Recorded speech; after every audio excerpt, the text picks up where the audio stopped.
हमारा नया channel launch किया है बीकॉम वाला, है ना।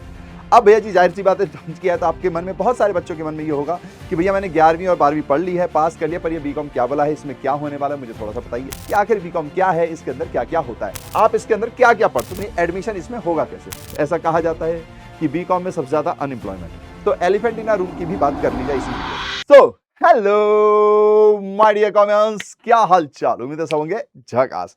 तो इस उम्मीद के साथ देखो भैया है क्या खास लाए हैं। तो देखो भाई, हमने हमारा नया चैनल लॉन्च किया है बीकॉम वाला, है ना। अब भैया जी जाहिर सी बात है, लॉन्च किया है तो आपके मन में, बहुत सारे बच्चों के मन में ये होगा कि भैया मैंने 11वीं और 12वीं पढ़ ली है, पास कर लिया, पर ये बीकॉम क्या वाला है, इसमें क्या होने वाला है, मुझे थोड़ा सा बताइए। या कई लोग होंगे जो 11वीं और 12वीं में होंगे, है ना, या फिर कोई होगा कॉमर्स लेने की सोच रहा होगा, तो उसको ये पता होगा कि यार बीकॉम करते हैं पर वो क्या भला है। तो आज निको भैया है यही सॉल्व करने के लिए, यही समझाने के लिए कि आखिर बीकॉम क्या है, इसके अंदर क्या क्या होता है। तो स्टार्ट किया जाए, तो एक स्माइल कीजिए और स्टार्ट करते हैं। तो देखो भैया जी, सबसे पहली बात, बीकॉम, बीकॉम का फुल फॉर्म होता है बैचलर ऑफ कॉमर्स। ये एक डिग्री कोर्स है, जैसे देखो एक स्मार्ट सा बॉय या स्मार्ट सी गर्ल, है ना, होंगे कॉलेज के बाहर, ये कॉलेज का एक फोटो वोटो खिंचवाते हैं, जिस भी कॉलेज से आप करोगे तो वहां पर फोटो खिंचवाने का शौक होगा, तो ऐसे ही मैंने इमेज बनवाई है। ये है भैया एक डिग्री सर्टिफिकेट, यानी कि ये एक डिग्री कोर्स है। ये नॉर्मली 3 साल या 4 साल का होता है, ठीक है जी। तो बीकॉम क्या है, एक ग्रेजुएशन का कोर्स है, यानी कि एक डिग्री है, इसका फुल फॉर्म होता है बैचलर ऑफ कॉमर्स, ठीक है जी। अब ये कितने साल का कोर्स होता है, तो देखो नॉर्मली ये 3 इयर्स का कोर्स होता है। नॉर्मली ये कितने साल का कोर्स होता है, 3 इयर्स का। इसमें 6 सेमेस्टर्स होते हैं। अच्छा, अगर मान लीजिए कई कॉलेज ऐसा भी कहते हैं कि भाई अगर आप इसको 4 साल का कर लोगे तो बीकॉम एक रेगुलर होता है और एक ऑनर्स होता है ना। बीकॉम भी आप 2 तरीके से करते हो, बीकॉम प्लेन जिसे कह सकते हो, या रेगुलर कह सकते हो, बीकॉम ऑनर्स भी कह सकते हो। तो भैया जी कई बार क्या होता है कि 3 की जगह अगर आप 4 साल कर लो तो आपको बीकॉम ऑनर्स की डिग्री भी मिलती है।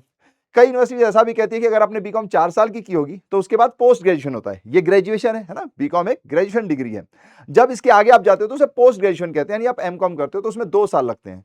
तो वहां पर अगर आपने बीकॉम 4 साल का किया होगा तो वहां पर कई बार 1 साल कम भी हो जाता है, यानी कि पीजी में आपको 1 साल करना पड़ता है, ठीक है जी। तो ये है भैया जी, इसके अंदर आपके पास 6 सेमेस्टर्स होते हैं, यानी कि भैया जी 6 मंथ के हिसाब से आप समझ लो कि बढ़ता है। तो हर 6 महीने में एक बार एग्जाम होगा, तो ऐसे करके आपके 3 साल में पूरा एक डिग्री आपको मिल जाएगी। 4 इयर्स भी हो सकते हैं। इसमें ईयर 1 में आप भाई अपन फाउंडेशन पे वर्क करते हैं, ईयर 2 में स्किल नॉलेज बिल्डिंग पे करते हैं, और इस पे ईयर 3 में करियर प्रिपरेशन पे वर्क किया जाता है, ताकि आप अब लर्न की जगह एल हटा के अर्न करना स्टार्ट कर सकें, ठीक है जी। तो इस तरीके से इसका करिकुलम डिसाइड होता है। अब जैसे ही मैंने बताया भैया ये कोर्स है ऐसा ऐसा है, तो आपके मन में आ रहा होगा भाई क्या क्या सब्जेक्ट्स हैं भैया। तो आइए देखिए, व्हाट यू विल स्टडी, आप इसके अंदर क्या क्या पढ़ते हो। तो डिफरेंट टाइप्स ऑफ सब्जेक्ट्स हैं, जैसे फाइनेंशियल अकाउंटिंग है, बिजनेस ऑर्गेनाइजेशन है, बिजनेस मैथमेटिक्स है, बिजनेस इकोनॉमिक्स है, कंपनी लॉ है, इनकम टैक्स है, बिजनेस कम्युनिकेशन है, कंप्यूटर एप्लीकेशन है, बिजनेस एनवायरमेंट है, कॉर्पोरेट अकाउंटिंग है, कॉस्ट अकाउंटिंग है। यानी बहुत सारे सब्जेक्ट्स होते हैं, इसमें से जो भी आप लोगे तो सेमेस्टर वाइज आपको पढ़ने होंगे, ठीक है जी।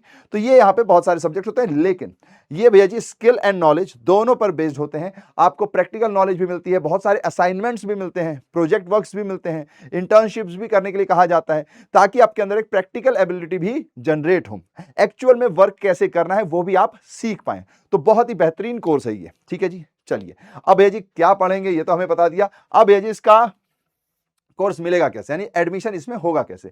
तो देखिए नॉर्मली इसमें बहुत सारे तरीके हैं, एक सबसे फेमस जो अभी फिलहाल तरीका मैं वही बता देता हूं, सीयूटी, यानी कि common university entrance test exam देते हैं आप, फिर आपको एक रिजल्ट आता है, यानी जो भी आपके मार्क्स होते हैं उसके बेसिस पर आपको कॉलेज मिलते हैं। मोस्टली अब जितने भी रेपुटेटेड कॉलेज हैं, सेंट्रल गवर्नमेंट्स के कॉलेज हैं, जितनी भी आपकी यूनिवर्सिटी है, डीयू है, बीएचयू है ना, एएमयू है, ये सब लोग सीयूटी के स्कोर पर ही एडमिशन देते हैं। हाँ, लेकिन बहुत बार सीटें खाली रह जाती हैं, या फिर कई ऐसे कॉलेजेस हैं जो सीयूटी पर नहीं अपना खुद का भी एग्जाम कंडक्ट कराते हैं और फिर उसके बेसिस पर देते हैं। कई बार ऐसा भी होता है यार कि आसपास की कोई यूनिवर्सिटीज हैं तो जो इन दोनों को ही नहीं देखती हैं भाई, वो परसेंटेज के बेस पर भी आपको एडमिशन दे सकती हैं। लेकिन इसमें सबसे इंपॉर्टेंट चीज है कि भाई आपको 12th का रिजल्ट पास होना चाहिए, है ना। तो 12th का रिजल्ट आपके पास होना चाहिए। आप जिस भी यूनिवर्सिटी में अप्लाई करना चाहते हैं आप उसको अप्लाई ऑनलाइन कर सकते हैं, या जैसे भी अप्लाई करना है आप यूनिवर्सिटी में अप्लाई करेंगे, ठीक है जी। अब कुछ लोग तो भैया क्लास 12th के मार्क्स के बेसिस पर देते हैं, है ना। बहुत सारी यूनिवर्सिटीज ऐसी हैं जो सिर्फ 12th के मार्क्स के बेसिस पर ही देती हैं, तो ये भी आपका एक क्राइटेरिया हो सकता है एडमिशन पाने का। या फिर सीयूटी का एग्जाम जो मैंने आपको बताया ही, आजकल मोस्टली सीयूटी का एग्जाम ज्यादा फेमस भी है, क्योंकि इसी के थ्रू बहुत सारे बच्चे रजिस्टर्ड हो रहे हैं और सारी यूनिवर्सिटीज इसमें कहीं ना कहीं कनेक्ट भी हो रही हैं। तो भैया जी इसके लिए अगर आपको टॉप कॉलेज, अगर डीयू की बात करें, बीएचयू की बात करें, है ना, इन सब में आपको यहाँ पे चाहिए, सेंट्रल यूनिवर्सिटीज में आपको सीयूटी का स्कोर कार्ड चाहिए होता है, ठीक है जी। फिर जाहिर सी बात है जब आप इसमें एडमिशन कर लोगे ऑनलाइन अप्लाई कर लोगे, आपका स्कोर आएगा, स्कोर होने के बाद आपका रिजल्ट आएगा, फिर आप अप्लाई करते हो, बहुत लंबा प्रोसीजर है वो। फिर उसको अप्लाई करने के बाद आपका डॉक्यूमेंट वेरिफिकेशन होगा, आपके जो भी मार्क्स वार्क्स आए होंगे, जो भी आपका नाम, ये वो जो भी आपने लगाए होंगे सर्टिफिकेट्स, उन सबको चेक वेक किया जाएगा और फिर उसके बाद आपका एडमिशन कंफर्म किया जाएगा। ठीक है जी, तो ये एक नॉर्मल सा प्रोसीजर है कि 12th पास आपको होना चाहिए, फिर आपको अप्लाई करना पड़ेगा ऑनलाइन। अगर आप सीयूटी के थ्रू जा रहे हैं तो सीयूटी का एग्जाम देना पड़ेगा, उसका स्कोर कार्ड आएगा, फिर आपकी डॉक्यूमेंट वेरिफिकेशन होंगी, फिर आपका एप्लीकेशन एक्सेप्ट होगा, तो फिर आपको एडमिशन मिल जाएगा। तो ये एक छोटा सा ब्रॉड वे में मैंने आपको समझाया है। ठीक है जी, फिर आती है बारी की भैया जी, कई बार क्या होता है कि हम समझाते तो हैं बच्चे को, है ना, पर भैया जी रील्स का क्या किया जाए। ऐसा कहा जाता है कि बीकॉम में सबसे ज्यादा अनएम्प्लॉयमेंट है, तो एलिफेंट इन अ रूम की भी बात कर ली जाए इसी वीडियो में।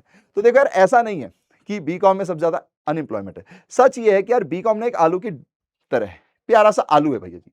अब देखो, आलू गोभी को भी चाहिए, आलू सब्जी भी होती है, आलू मटर को भी चाहिए, आलू पराठे को भी चाहिए, है ना, आलू चाट को भी चाहिए, अगर फ्रेंच फ्राइज बनाने तो भी आलू चाहिए, टिक्की बनानी है तो भी आलू चाहिए, यानी आलू चाहिए तो हर जगह।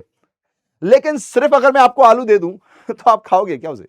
नहीं ना। हाँ, थोड़ा बहुत कई लोग का शौक होता है कि आलू को बॉईल करेंगे, उसका छिलका उतार के खा लेंगे, है ना। लेकिन फिर भी आपको पता है कि सीधा आलू अगर आप किसी को दोगे तो शायद वो नहीं खाएगा, उसमें कुछ ना कुछ मिश्रण चाहिए, है ना, कुछ ना कुछ क्रिएटिविटी चाहिए, कुछ ना कुछ डिफरेंट स्किल चाहिए ना यार, तभी तो उसकी सब्जी का एक महत्व है। वरना आलू खुद में क्या है? कुछ नहीं है, एक आम आदमी है, लेकिन उसके अंदर स्किल जुड़ते हैं, उसके अंदर अलग अलग डिशेज जुड़ती हैं, अलग अलग मसाले जुड़ते हैं, तो फ्लेवर बाहर आता है। ठीक ऐसा ही है अगर कोई आपसे कहे ना कि बीकॉम बेकॉम बीकॉम मतलब कि बेकाम वाले लोग करते हैं, जी नहीं, ये एकदम आलू की तरह है। अब जैसे आपने ये डिग्री ली बीकॉम की, अब बीकॉम की डिग्री ली, तो इसको सिर्फ डिग्री के लिए अगर आप पढ़ोगे तो ऑफकोर्स आपको प्रॉब्लम आएगी, लेकिन इसके साथ आप स्किल्स जोड़ो, इसके साथ आप अपने जो भी एक्सपीरियंस होंगे उसको जोड़ो, है ना, जो भी आप इंटर्नशिप में सीखोगे उसको जोड़ो। तो जब इन सबको जोड़ोगे ना, तब बनेगा। जैसे कि अब अगर आपको बीकॉम की डिग्री मिलेगी, साथ में आप सीए कर लो, मजा आ जाएगा, या सीएस कर लो, या सीएमए कर लो, या इनको मिला के कर लो, या फिर अगर एसीसीए करना है वो कर लो, या फिर अगर आपको बैंकिंग जॉब करनी है ना, पीओयू की जॉब करनी है, तो ग्रेजुएशन की डिग्री चाहिए, तो फिर चाहिए ना यार। या फिर अगर आपको कोई और गवर्नमेंट जॉब में जाना है, एसएससी वेसएससी कहीं जाना है, कोई कॉर्पोरेट जॉब में जाना है, अगर यूपीएससी में जाना है ना, तो यानी कि अगर आपको किसी भी एग्जाम में जाना है तो ग्रेजुएशन उसका एक धड़ा है, वो उसका एक सेंटर पॉइंट है। तो इसको साथ में लेकर करोगे, यानी ग्रेजुएशन के साथ आप इन सब चीजों की तैयारी करोगे, तभी आपका कुछ अच्छा हो पाएगा, ये फैक्ट है। लेकिन ये डिग्री बहुत इंपॉर्टेंट है, ये आपको बहुत कुछ सिखाती है, ये आपको कम्युनिकेशन स्किल सिखाती है, ये आपको प्रेजेंटेशन स्किल सिखाती है, ये आपके लिए एक प्रोफेशनल फ्रेंडशिप बनाती है, आपको डिफरेंट लोगों से मिलवाती है, आपको डिफरेंट डिफरेंट एक्सपीरियंसेस करवाती है। इसी डिग्री के दौरान आपको असाइनमेंट्स मिलेंगे, आपको इंटर्नशिप करने का मौका मिलेगा, आपको एक्सपोजर मिलेगा। तो इसलिए बीकॉम मतलब बैचलर ऑफ कॉमर्स होता है। रील वील में तो कुछ भी चलता रहे, क्या मतलब है? ठीक है जी, जैसे आलू के साथ आप स्किल्स जोड़ते हो तो कुछ मस्त सी डिश बनती है, वैसे ही ग्रेजुएशन के साथ अगर आप कुछ और स्किल्स जोड़ोगे या कुछ और चीजें करोगे, कुछ और प्रोफेशनल कोर्स ऐड ऑन करोगे, तो फिर आपकी भी वैल्यू बढ़ेगी। अब स्किल्स में आपको पता ही है, एआई की स्किल्स आ रही हैं, चाहे आप प्रॉम्प्ट करना सीख लीजिए, है ना, डाटा एनालिटिक्स करना सीख लीजिए, या फिर मान लो आप कोई और, अगर आपका कोई भी क्या बोलते हैं इंटरेस्ट है, तो उनमें से कुछ भी आप कर लो, तो आपको मजा ही आने वाला है। अब भैया जी बीकॉम तो हमने ये बात कर लिया, लेकिन बीकॉम के बाद क्या करें, है ना, ये फिर भी डाउट आता है। तो मैंने बता दिया भाई, ये सब कुछ बीकॉम के बाद आप कर सकते हो, कोई दिक्कत की बात नहीं है। ठीक है जी, और देखो एक और चीज भी है कि पहले यार क्या था ना, ग्रेजुएशन भी बहुत कम लोग करते थे, अब ग्रेजुएशन बहुत लोग कर लेते हैं। बहुत लोग फर्जी ग्रेजुएशन करते हैं, बहुत लोग रेगुलर ग्रेजुएशन करते हैं, बहुत लोग डिस्टेंस से ग्रेजुएशन करते हैं, है ना। तो जाहिर सी बात है, ग्रेजुएशन बहुत लोग कर लेते हैं, लेकिन किसने जेन्युइनली ग्रेजुएशन किया है इसका पता नहीं चल पाता है। इसका पता चलता है जब इंटरव्यू आता है, जब वो आपसे पूछता है, जब आप सामने कॉन्फिडेंटली आंसर्स देते हो। तो इसलिए हमेशा ध्यान रखना कि बीकॉम जब आप कर रहे हो तो नॉन सीरियसनेस के साथ मत करना, है ना। ठीक है जी, सिंपल सी बात है। अब बीकॉम कंप्लीट कर लेने के बाद आप कहां कहां जा सकते हो, तो जैसे देखो, एमबीए में कैट मैट का एग्जाम दे सकते हो, सीए प्रोफेशनल कोर्स है, सीएस है, सीएमए एसीसी है ना, ये सारे कोर्सेज आप कर सकते हो। टीचिंग में जा सकते हो भाई साहब, है ना, एमकॉम कर सकते हो, सीएस कर सकते हो, एलएलबी लॉ में जा सकते हो, गवर्नमेंट जॉब में जा सकते हो, चाहे एसएससी है, चाहे यूपीएससी है, चाहे आपका बैंकिंग सेक्टर, तो ये सब कुछ आप बीकॉम के साथ कर सकते हो। तो बीकॉम क्या होता है, कितने साल का है, क्या सब्जेक्ट्स पढ़ाए जाते हैं, कैसे एडमिशन होता है, बीकॉम की खासियत क्या है, बीकॉम करने के बाद क्या क्या कर सकते हैं, ये सब कुछ मैंने आपको बता दिया। तो आई होप कि आप सब कुछ क्लियर हो गया होगा। और क्योंकि भैया जी नया चैनल है, आपके मन में भी बहुत सारे डाउट्स होंगे, तो जो भी डाउट्स हैं आप कमेंट सेक्शन में बताइए। आप किस पर हमसे वीडियो चाहते हैं वो भी बताइए। बहुत सारी वीडियोस हमने बनाई हुई हैं, स्ट्रेटेजी के तहत आपको धीरे धीरे मिलना स्टार्ट हो जाएगी। ठीक है जी, बाकी आपको ये वीडियो कैसा लगा, और ऑल द बेस्ट। अब हम लोग मिलकर आपको सिर्फ लर्न करना नहीं सिखाएंगे, लर्न के बाद एल को हटा के अर्न करना भी सिखाएंगे। तो आई एम वेरी एक्साइटेड। बस अब आप लोगों का इंतजार है और अच्छे से मिलेंगे और अपना करियर उन ऊंचाइयों तक लेकर जाएंगे जो हमारे सपने हैं या जो हमने कभी ना कभी देखा है, जो हमारे माता पिता की आकांक्षाएं हैं। तो इस वीडियो में इतना ही। At last, thank you thank you thank you my dear comments. And एक प्यारा सा मोटो है, have a smile, spread smiles because smile is the biggest gift. फिर मिलेंगे किसी और लेक्चर में, तब तक के लिए tata tata tata, bye bye bye bye bye.